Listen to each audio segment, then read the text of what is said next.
में आदि प्रिय सिस्टर्स एवं बच्चों, आज का पहला पाठ उत्पत्ति ग्रंथ से हम लोग सुनते आ रहे हैं। और कल हम देखे थे कि कैसे मानव पाप करते रहा एक के बाद एक, उसी को हम सुनते आए हैं। और साथ के साथ कैसे अच्छे लोग भी रहते हैं उसके भी हम सुने हैं। जैसे हम लोग दो लोगों के बारे में सुने हैं। कौन कौन है? कायन और एबेल के बारे में। कौन अच्छे थे? आबेल अच्छे थे। और कौन को बुरे थे? कायन बुरे थे। उसी प्रकार आज के पाठ में हम लोग को सुनते हैं अध्याय 6 और बचेंगे 5 में और 6 में हम सुनते हैं, जब प्रभु ने देखा कि पृथ्वी पर मनुष्यों की दुष्टता बहुत बढ़ गई है और उनके मन में निरंतर बुरे विचार और बुरी प्रवृत्तियां उत्पन्न होती है, तो प्रभु को इस बात को खेद हुआ कि उसने पृथ्वी पर मनुष्यों को बनाया। यही चीज़ को हम लोग आजकल के युग में और आज के हमारे भारत में भी इस प्रकार देखने के लिए मिलता है। क्योंकि मनुष्य जाति में बुरे विचार बहुत है। बुरे विचार ना केवल इधर उधर कुछ लोगों के बीच में पाया जाता है, उससे आश्चर्य की बात रही है कि राष्ट्रीय नेता लोग भी कि लोगों के मन में बुरे विचार पैदा कर देते हैं। और इन लोग किस आधार पर करते हैं तो हम लोग ये चुनाव वार में देख सकते हैं। इन लोग एक व्यक्ति को उन लोग अपने सलाहकार मानते हैं, वही है चाणक्य। चाणक्य के बारे में सुने हैं ना? चाणक्य ये मौर्य डिनेस्टी का है ना, वंश का ये क्या था? सलाहकार था चंद्रगुप्त मौर्य का। इस चंद्रगुप्त मौर्य का सलाहकार था और ये कहने लगा विजय पाने के लिए कोई भी और तरीका को अपना सकते, कोई भी तरीका को अपना सकते हैं। युक्ति शब्द हिंदी में है क्या? युक्ति, कोई भी युक्ति को है हिंदी है ना, कोई भी युक्ति को अपना सकते और वो गलत भी क्यों ना हो। विजय पाना है, आप कोई भी युक्ति को अपना सके। और इसीलिए हमारे भारत देश में और विशेषकर चुनाव में और अन्य कोई चीज़ों को हासिल करने में, जैसे भारत में नीट एग्ज़ाम होता है और नीट एग्ज़ाम में कैसे भी पैसे देकर दूसरों को बैठा कर भी उन लोग अपना बेटा को नीट में पास करने के लिए तरीका अपनाते हैं। और इसे करवाने वाले कौन है? पूरा सरकार है, सरकार कर देता है।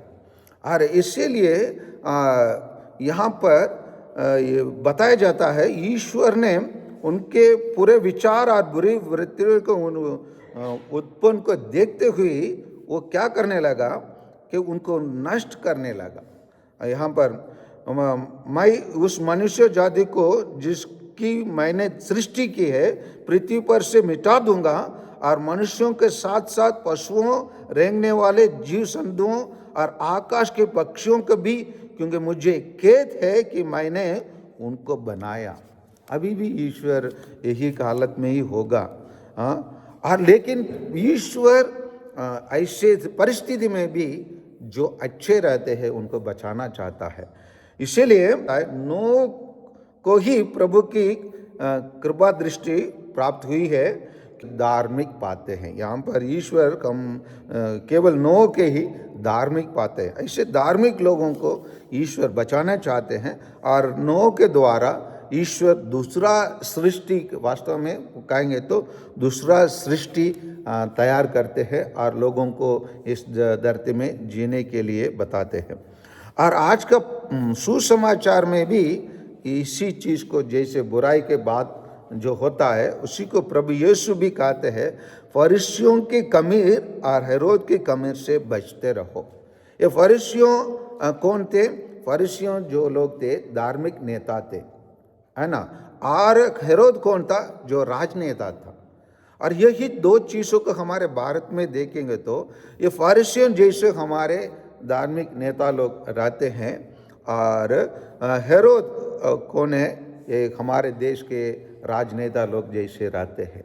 और इन लोगों के अंदर इतना खमीर क्या कर देता है, कोई भी आटा को वो क्या है खाने के योग्य में बना देता है, लेकिन कुछ खमीर क्या हो जाता है, जहरील हो जाता है, जहर का काम करता है।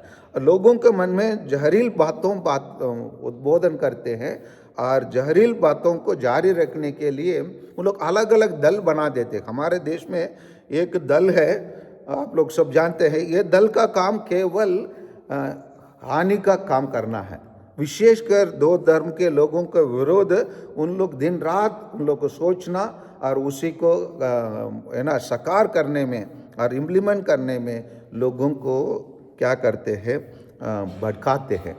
तो आइए हम इन लोगों से सावधान रहे और इन लोगों के लिए हम विशेष रूप से प्रार्थना करें, क्योंकि यहाँ प्रभु यीशु जब उन लोग समस्या में थे, उन लोग सोच रहे थे क्या होगा, क्योंकि उनके पास रोटियों कमी रह गई है। और प्रभु यीशु उनसे यही बताते हैं। यीशु यह जानकर उनसे कहा, हमारे परिस्थिति के भी जानकर प्रभु यीशु कहते हैं, जैसे मैं मिसा के शुरुआत में बताया, बहुत सारे सिस्टर लोग और फादर लोग ऐसे मैसेज साझा किया है कि कोई एक धर्म के लोग हमारे विरुद्ध कैसे षड्यंत्र रचा रहे। और ये सब जानकर प्रभु यीशु हमसे कहते हैं, तुम लोग यह क्यों सोचते हो कि हमारे पास रोटियां नहीं है, या नहीं तो हम लोग सोच सकते हैं हमारे पास सुरक्षा नहीं है।